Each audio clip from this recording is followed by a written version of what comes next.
Hello, I'm Megan Lazovick, Vice President from Edison Research. And I'm Lamar Johnson, VP of Sponsorship Marketing at NPR. And today we are pleased to present to you Radio, live on air and everywhere, a new report from NPR and Edison Research. I'm excited to represent NPR today as we delve into how this powerful medium is growing, how people are using it, and how it's affecting listeners. We encourage you to share what you learned today, and if you do, we'd ask that you please use the hashtag #RadioIsEverywhere. And you can ask questions throughout this presentation in the Q&A box. We have people standing by to help. Or feel free to reach out to us after this presentation via info@edisonresearch.com. Thanks to the study, I had the chance to have Zoom conversations with radio listeners across the country. These thoughtful and sometimes intimate conversations help to inform the survey research that we at NPR and Edison Research can't wait to share with you today.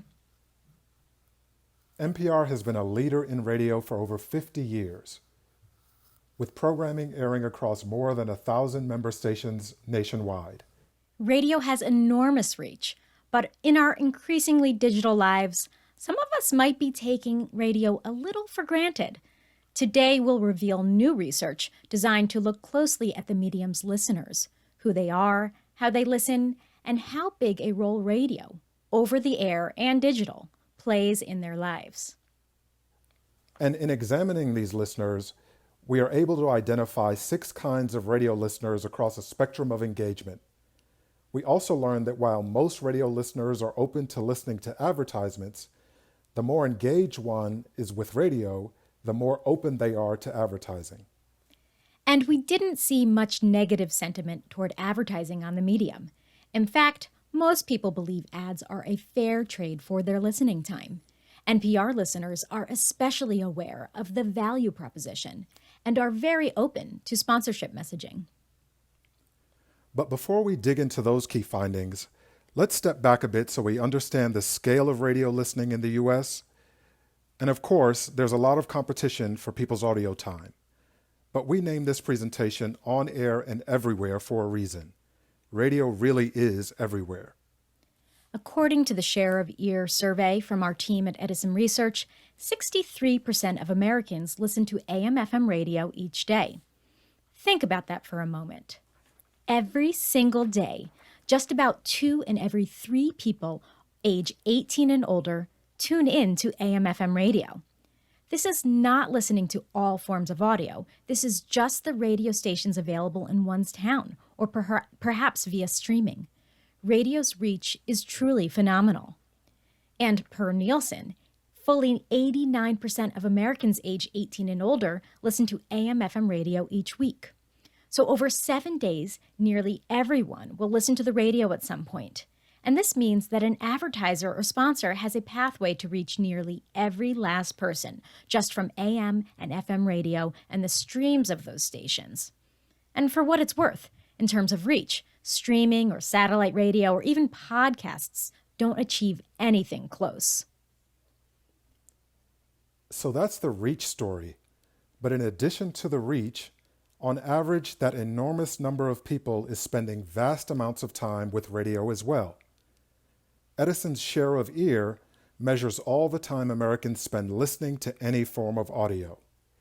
It takes all the time Americans spend with AM/FM, over the air or digital, streaming audio, owned music, YouTube, Sirius XM, podcasts, TV music channels, and anything else, and puts it on the same scale for us to compare. And you can see here Americans spend twice as much time with AM/FM radio as the second place platform, streaming audio, which is the pure play, mostly music services like Spotify and Pandora. And time spent with radio is 4 times the amount of time spent with owned music, 4 times as much time than time with YouTube for music or Sirius XM. And while the growth in podcasts in recent years has been exciting to follow, and of course is being led by NPR, it is still more of a niche product, far smaller in time spent when compared to radio. Radio has the biggest share of listening time, commanding 41% of audio listening among the adult population. We spoke to some of these radio listeners ahead of this webinar, and they really are the best advocates for the medium. Here are a few clips from those interviews. Almost all of my new music, or at least new artists, come from the radio. I like hearing the new music. I like hearing stuff that I don't hear on repeat, because if I like a song, I'll listen to it on repeat for about 15, 3 or 4 times through, and then I'll want to find something else, something new. So I'll go to the radio and to find things that I'm not necessarily seeing through what some of my apps would recommend. It's stuff that, other people are enjoying. So I might enjoy that as well. It's like other people that are putting on music, and I like to listen to new music to keep it, I want to say, like, fresh. I also like to keep myself updated with like current things going on. For the most part, it'll be to have some type of entertainment. So that's, I would say, the number one. And then number two, diving deeper into that entertainment, is so that I know what's going on locally or in the world. They're in my area. I can kind of identify with the things they're talking about, the locations, kind of like, especially the weather, the things that they're going through, I'm also going through. When there's a crisis like 9/11, the first thing you do is turn the radio on because you want to hear what's going on. What does somebody else know right now? You're looking for answers, and they provide the answers that we're looking for. I want to be in the know, and that's what really pulls me in. Maybe before I was looking for something, or just to be educated or entertained, but now it's a part of me. I'm a part of it, so I don't have to look for it anymore. It's accessible. It's in my car. It's on a radio. It's on my phone. It's on my computer. Like, I can get to it from so many different ways that it's just, it's easy. It's right there. You turn on the device and there it is.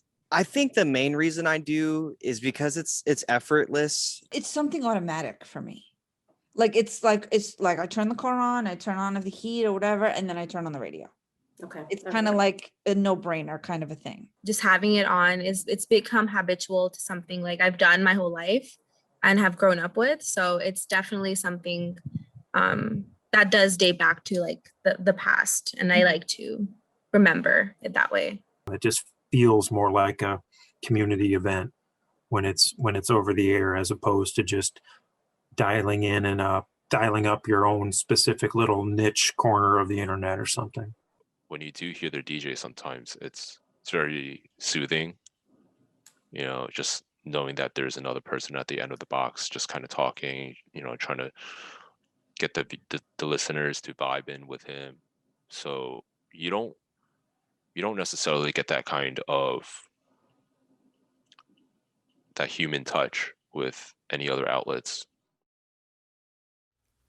It's always good to hear directly from the audience, and important to see the variety of reasons people are turning to radio today.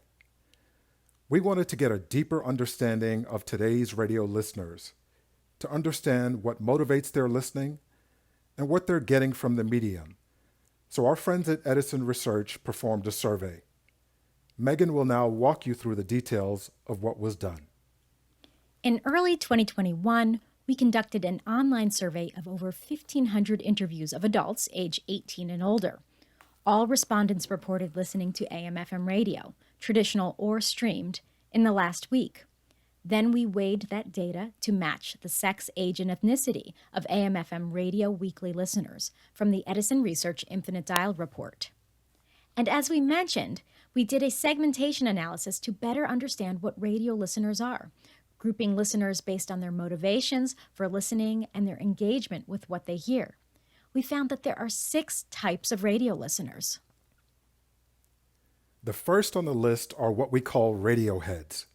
Their defining characteristic is that they use radio for everything: music, news, personalities, talk, sports, and everything else radio offers. While they are the smallest group at 9% of all weekly radio listeners, they are radio's biggest enthusiasts.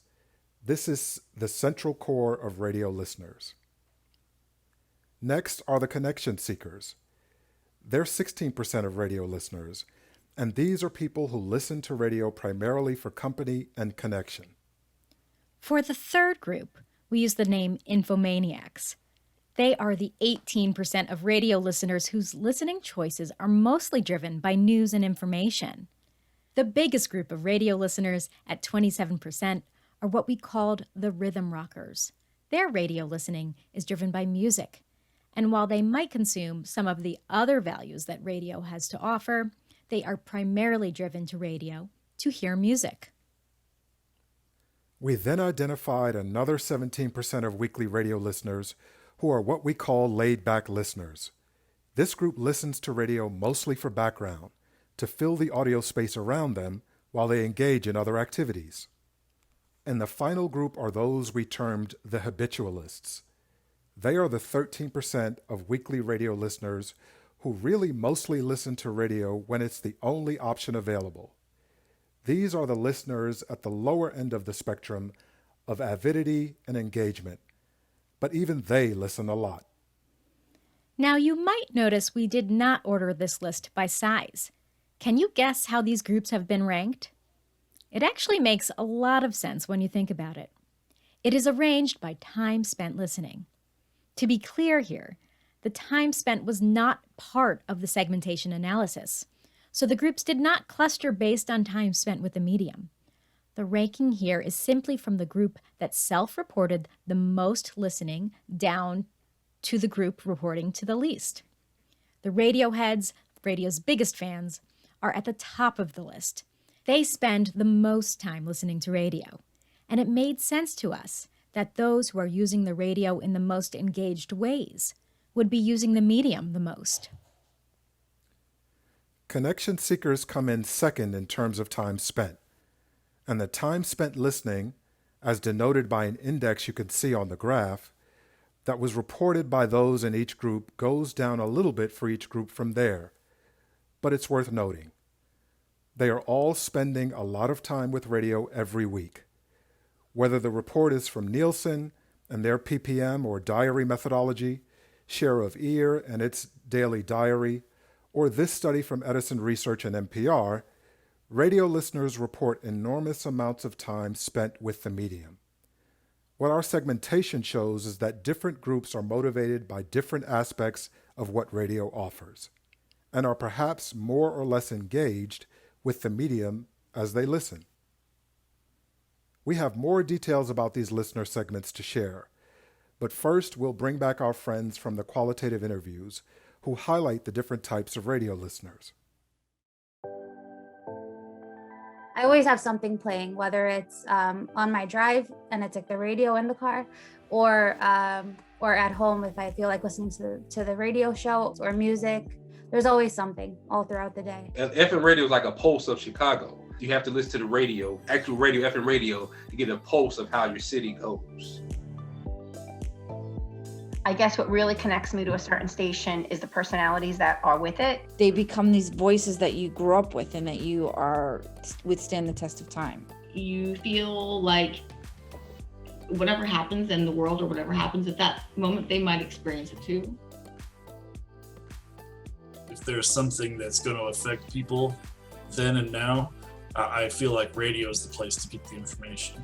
There's just so much stuff to absorb in our world today, and I don't have time to look it up, all of it up. Because I don't actually watch traditional news. I don't have cable. So that's like my way of staying connected without having to put too much effort into it. I'm constantly listening to music. I kind of like all varieties of music. So if I'm bored with my music, which is very often, I'll go onto the radio just to get kind of see what's new and fresh. Sometimes I don't know what I'm in the mood for. So I'm like, okay, let me just turn on the radio. I know they play a variety. What's the point of breaking these listeners into segments? Well, it helps us match them with the most relevant and engaging content. So let's start with a look at radio's biggest fans, the radio heads. These are the listeners who use AM/FM radio for everything: music, news, personalities in talk, and sports. They are more likely to be female and under 54. They also over-index in listeners who are Black or African American. They spend by far the most time with radio. Interestingly, they report heavy listening to all forms of audio. Radioheads report higher than average listening to online audio, music videos on YouTube, and streamed AM/FM. And they are an extremely advertiser-friendly group. Almost half are in the 35 to 54 age category. And 72% typically listen to advertisements on AM/FM radio, which is more than any other listener segment. Radiohead listening extends beyond the AM/FM dial, with 43% listening to radio on their smartphones, 30% listening on a voice-enabled speaker, and 29% listening on a computer in the last week. Radioheads, again, these are radio's biggest fans and most engaged listeners, have a tremendous story to tell for advertisers. They are more likely to be employed, have a higher than average income, and they've attained a higher education than the average AM/FM listener. In other words, radio's biggest fans are a sponsor or advertiser's dream. They're listening a lot, they're listening closely, and they're listening to messages. Connection seekers, you will recall, are those who told us they most listen to radio for companionship. They are more likely to be female, and they index high over age 55. They index high in listeners who are white as well. They listen heavily to AM/FM radio, second only to Radioheads. Naturally, connection seekers over-index on listening to spoken word audio. This is where they are gaining that companionship from radio. 64% of connection seekers listened at home in the last week. More at-home listening than all other groups except Radioheads. Connection seekers hug the average in many areas.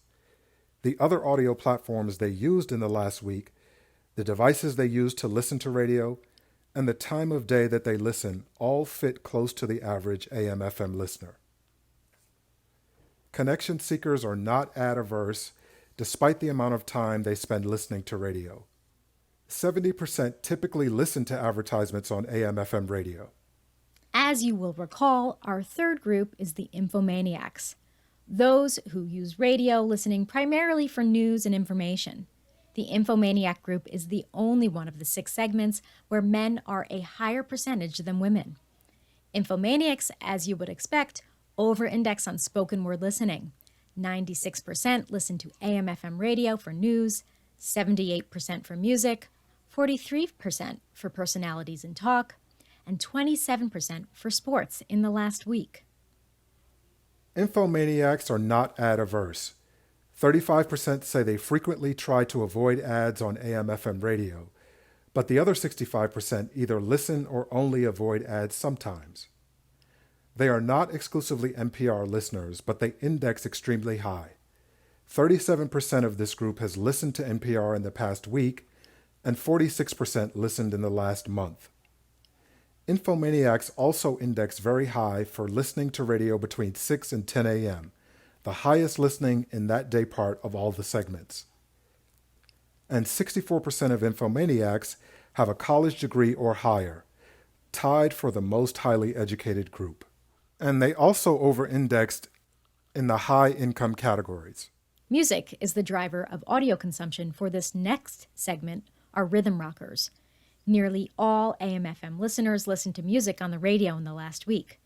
But this is the group that is most music-focused and most purely using radio as a music delivery vehicle. While most of the segments skew female, the Mostly Music group is the most heavily female, 61% to 39% male. The rhythm rockers are the youngest segment. 3/4 of this group is age 18 to 54.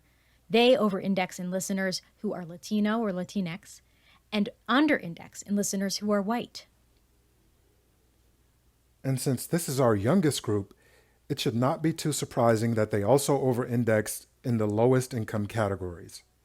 They are more likely than average to also use online audio services like Pandora, Spotify, and YouTube. AM/FM listening is king in the car, and this group in particular says that radio keeps them company in the car. rhythm rockers are less likely to listen to spoken word audio than the average radio listener. Laidback listeners skew older, with 76% age 35 and older. They index high in listeners who are white.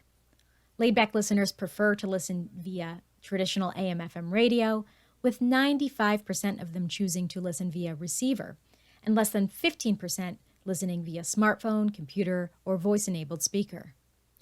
This group is less likely than the average AM/FM listener to use other audio platforms, such as listening to music on YouTube, online audio platforms, or podcasts. They mostly use radio, even if they aren't necessarily listening as intently as those in the other groups. This group prefers music, under-indexing on listening to spoken word audio. The laid-back listener group is more apt to try and avoid advertisements on AM/FM radio than other groups. Even still, less than half say they frequently try to avoid advertisements on the medium. And 89% of laidbacks listened to music in the last week, the same music listening as the average AM/FM radio listener. The usage of any product is going to be along a continuum, from the most avid to those who are less committed. The least zealous group, who we called the habitualists, are the group who listen to radio when it's the only option available. This group skews older, with 78% age 35 and older. This group is not that interested in audio in general. They report far less than average use of online audio services, YouTube listening, and even their own music collection.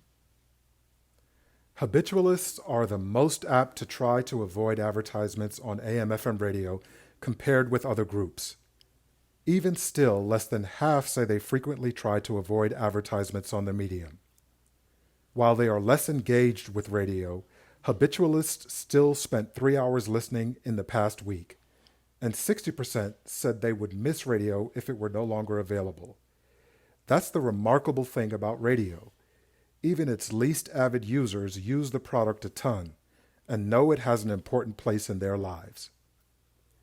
They prefer to listen via a traditional AM/FM radio, with 93% choosing to listen via receiver, and below average listening via smartphone, computer, or voice-enabled speaker. Let's bring back all those listener groups again, and this time look at the segments among all weekly radio listeners and compare it to NPR listeners.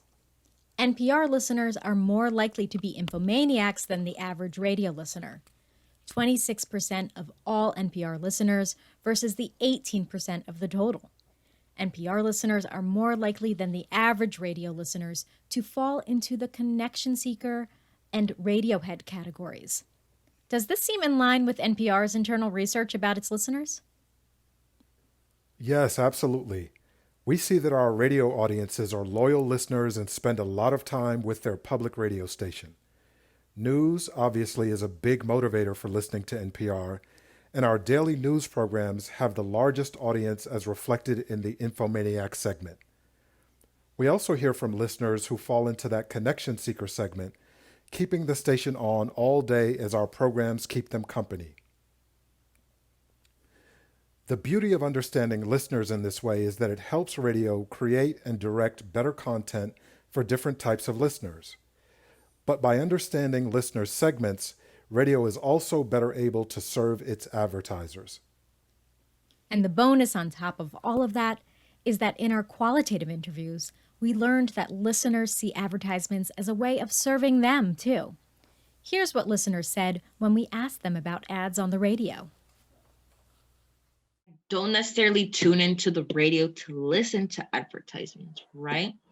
But whenever they come on, I do like to listen to what they have to say. Some people despise commercials, but personally for me, it's like if you play a song back to back from one radio station to another radio station, like, sorry, I'm listening to the commercial. Like, you guys are gonna get paid. Like, I'm a person that actually likes commercials. I think I love like when certain ads come on and like they're really entertaining. Like, I get a kick out of that.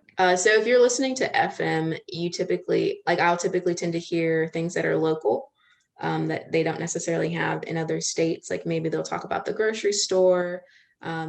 Because until I moved here, wasn't aware that different grocery stores didn't exist in other states. I just thought grocery stores existed, the same ones existed everywhere.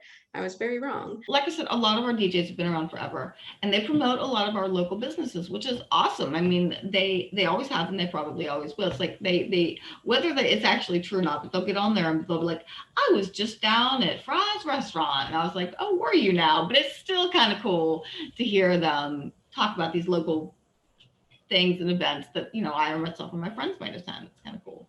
I like to support local businesses whenever possible. So I'm actually welcome to that because, you never know if you need a particular service. It's hard sometimes to know who to call or who to trust. And I am for hearing local business advertisements in particular. I think it's very helpful. Commercials are annoying no matter what station they're on, no matter what channel they're on. They're so annoying. They seem to get louder. I don't, if it pertains to me, I'll listen to it, but I don't. Local restaurants, that doesn't bother me, but they're not usually, it's usually annoying and they're obnoxious. I'm okay with them as long as it's not too repetitive and that they don't sound not legit. For example, the IRS ones, you're like, if you owe the IRS money, blah, blah, blah. And for me, it's like the reason why I'm like wary of it is because I know that for some people, they may be like in a bind, like when it comes to like the IRS or, for example, the payday loans and things like that. I know that some people may be in a bind, and when they're in that bind, they're listening to this on the radio. Who knows? They may be living paycheck to paycheck or something, and then it kind of reels them in. But that initial advertisement reels them in, but they don't know that they're going to be paying 3,000% interest and stuff like that. So like the stuff like that, payday loans, card title, stuff like that. I'm like, man, this sucks, Other radio stations, they just will, if you pay them the money, they'll make an ad for you. But NPR, they're selective, which is weird because like, oh yeah, that's an NPR company. That makes sense. Is your opinion of a company more positive when you hear it on NPR? Yeah, I'm like, I just always been like, yep, it's got to, like that's my type of guy. That's, if a company like, my hat, Patagonia, who's very socially responsible, right, for advertising on NPR. Well, then it just gives me reassurance in the company. Well, I already know it's incredibly green and its values are certainly very well matched with an outfit like NPR, so that would make sense to me. That's also a difference as to like when I listen when I listen to regular radio stations and they're promoting like diamonds and McDonald's, and on NPR they do promote things like meditation apps and just sustainable microbiome products, like just things that help me to be more mindful. The best case for everyone involved is when a listener is perfectly matched with the ad or sponsor, right? The listener is happy to learn about a product or service they want or need. The advertiser is matched with the customer they might not have otherwise reached. And radio is able to continue as a business that serves good content to its listeners. Radio in general does a good job at serving its listeners in this way. We see that in this next slide. We asked how often weekly radio listeners try to avoid sponsorships or advertisements on a number of platforms. Listeners are more engaged with the ads they hear on NPR, podcasts, and AM/FM radio than on other platforms such as TV and on social media. More than 2/3 of NPR listeners typically stayed tuned into sponsorship messages on NPR. And AM/FM radio as a whole comes in just below that. Nearly 2/3 of weekly radio listeners say they typically stayed tuned into ads they hear on the radio. And finally, NPR fares the best on this list. Only 1/3 of NPR listeners say they frequently avoid sponsorship messages on NPR. Let's focus again on the listeners who listen to advertisements on radio, this time among the different listener segments. The group that is most likely to listen to ads are the radio heads, those who use radio for everything, those who spend the most time with radio. These heavy users of radio are the most open to its advertising messages. This is a huge finding. Radio's most engaged listeners don't just engage with the regular content, they engage with the advertising and sponsorship messages.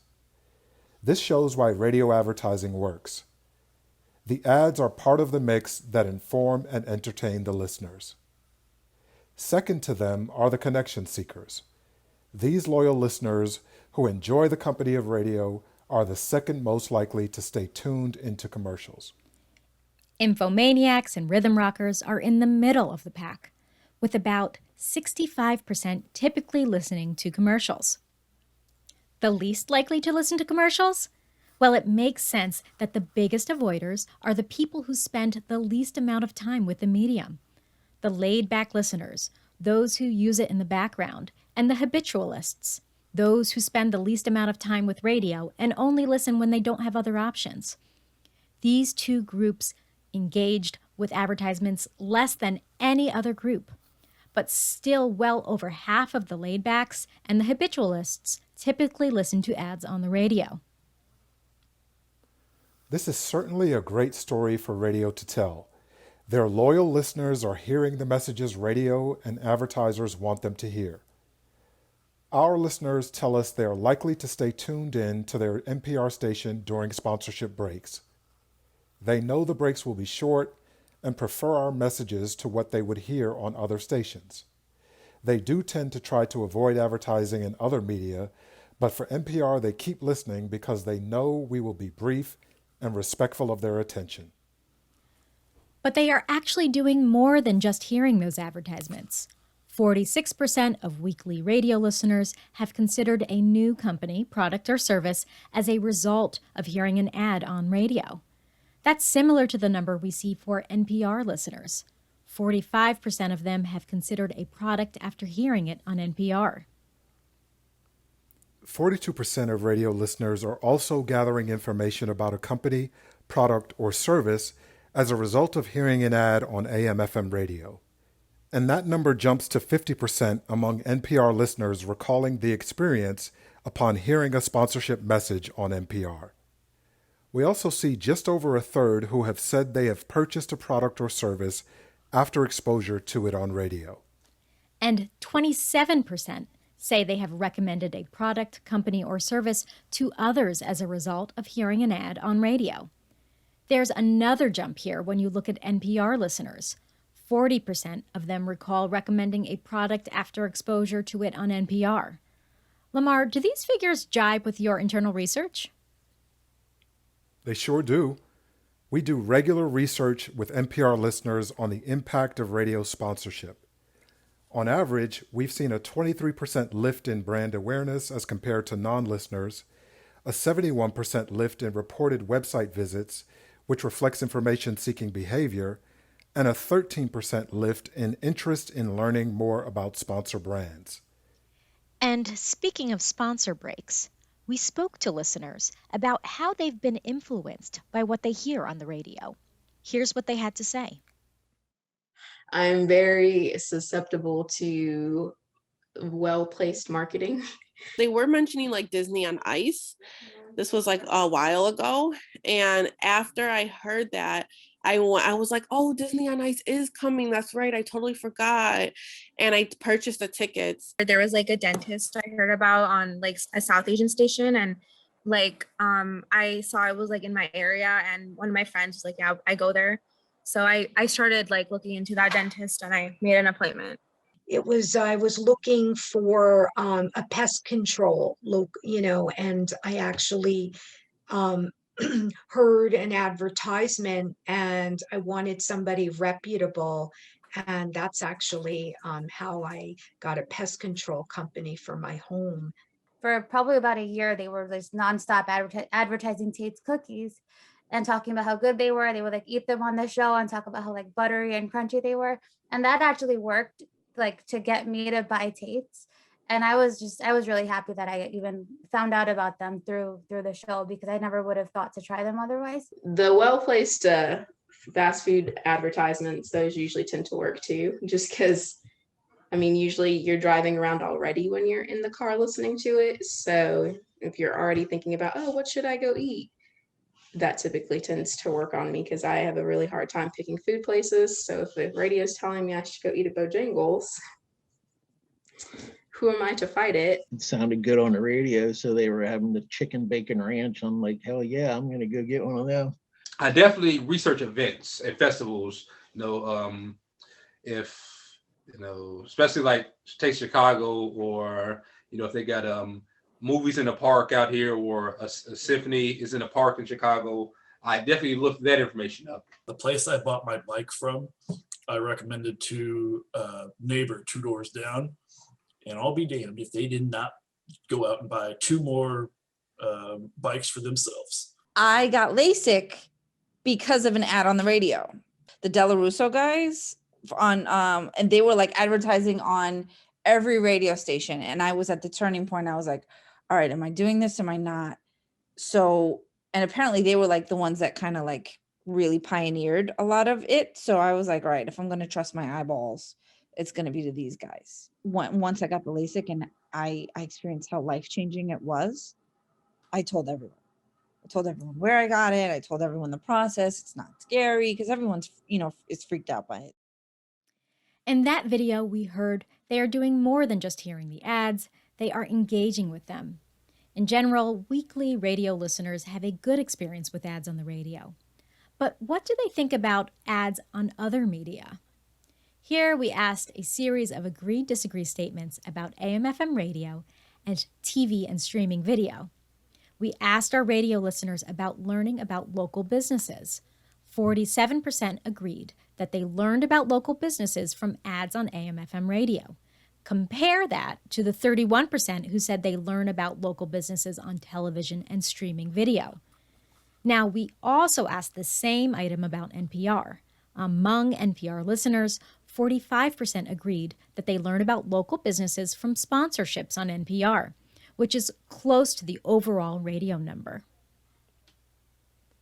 47% of weekly radio listeners agree that AM/FM is a fair trade for the free content they get on radio.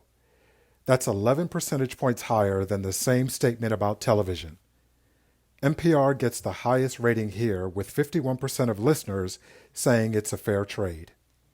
Radio and TV are not too far apart in terms of having a positive opinion of a company when it is mentioned on the platform. But look at that jump for NPR. There is a big halo effect here. And this is consistent with the halo effect we've seen for sponsors in our own research. There is that same halo effect when it comes to trusting a company that is sponsoring NPR.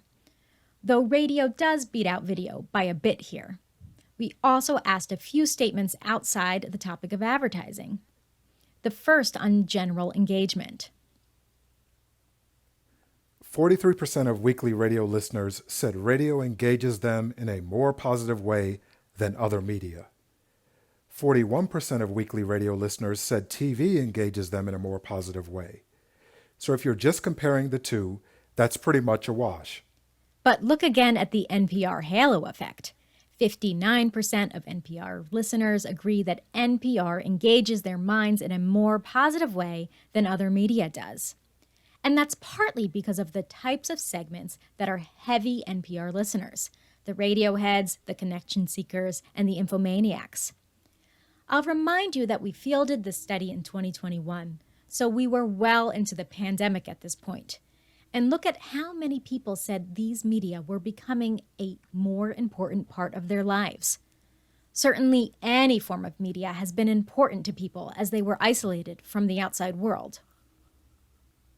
Right, and a third of radio listeners agreed radio was getting more important in their lives, and the numbers are even higher for TV and NPR. We hope that everything covered today certainly emphasizes that last point. Radio is indeed important in people's lives. And it's also an important tool in the advertiser's toolbox. 89% of Americans listen to AM/FM radio each week. That's a tremendous reach to a pool of highly engaged listeners. And while we learned a lot about those weekly listeners today, let's review a few key points before we close out the webinar.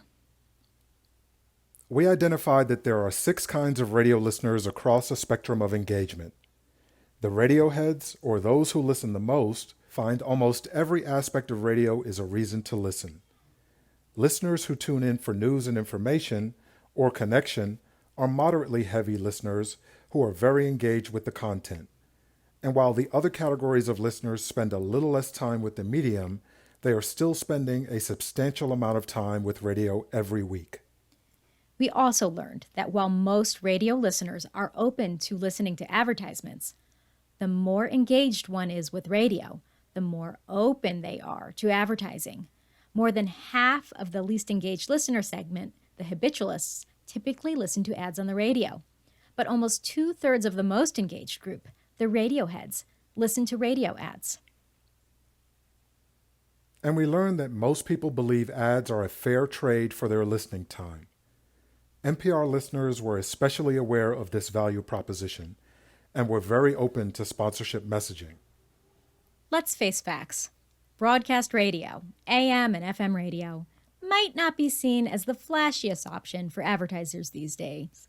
In a world with Facebook and Google profiling users down to microscopic niches, and with things like podcasts and streaming music generating so much buzz, radio sometimes has trouble standing out and telling its story. But that's what happens when something is such a deep part of so many people's lives. Radio, which is literally floating among us all the time, as our presentation title says, live on air and everywhere. Even in a world where people have so many more options, it is by far the most listened to in terms of reach and the most used audio option in terms of time. Each and every day, 2/3 of American adults tune in, and for long spans of time. But this presentation should show anyone. And if you are in the business of selling radio ad time or promoting the radio medium, we do hope you will show this presentation to people. That just because something has been around for a while doesn't mean it isn't there, providing enormous audiences and engaged responses from tens of millions of people every hour of every day. AM/FM radio can deliver audiences far larger than any other form of audio. But more than that, its best customers are the most engaged. So while you get reach and frequency from radio, those who will hear your message the most actually are the most engaged. Certainly in the audio sphere, but perhaps in all of ad-supported media, nothing can offer the combination of reach and engagement that radio does. Please visit npr.org/radioiseverywhere to download this report and access the listener interview videos you saw today. And you can email us at info@edisonresearch.com if you have any questions. Lamar, it was such a pleasure working with you. Thanks. You too, Megan. And thanks to everyone who helped prepare this report and webinar. And special thanks to you for joining us today. Goodbye.